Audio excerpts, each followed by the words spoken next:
Donc, nous avons abordé ces deux grands volets de la chirurgie vasculaire, mais vous aviez évoqué précédemment la troisième ou le troisième volet, qui est la chirurgie périphérique, des artères périphériques.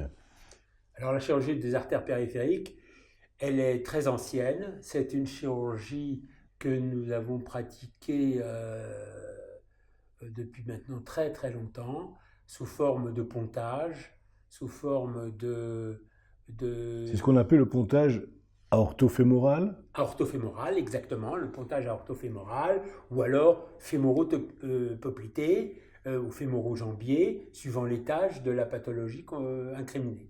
Ça dépendait du niveau de la sténose. Donc ces pontages-là sont très anciens.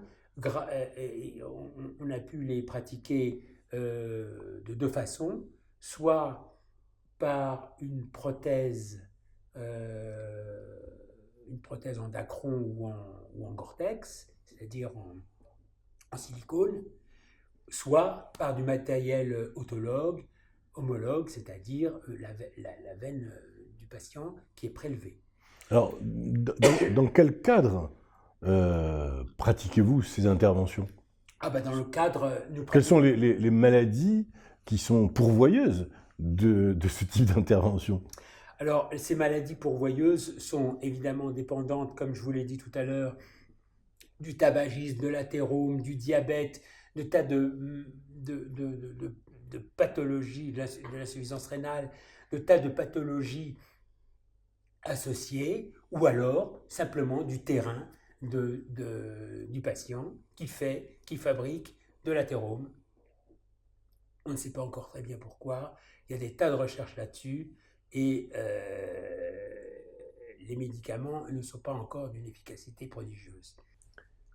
Quels sont les signes d'appel dans ce genre de pathologie?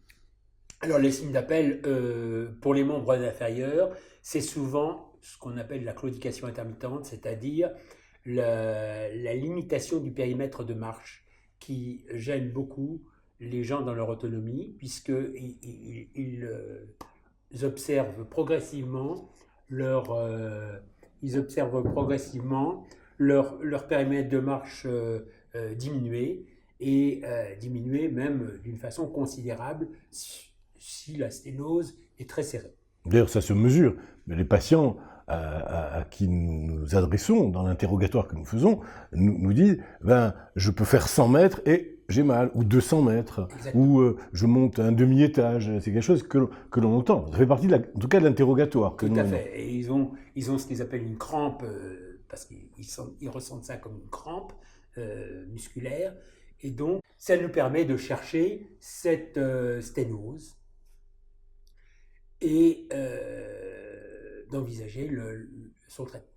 Et donc, j'imagine qu'il y a des maladies qui elles-mêmes sont pourvoyeuses de ce genre de signes, ce que nous appelons la claudication intermittente. Oui. Alors, il y a des maladies fréquentes et il y a des maladies rares.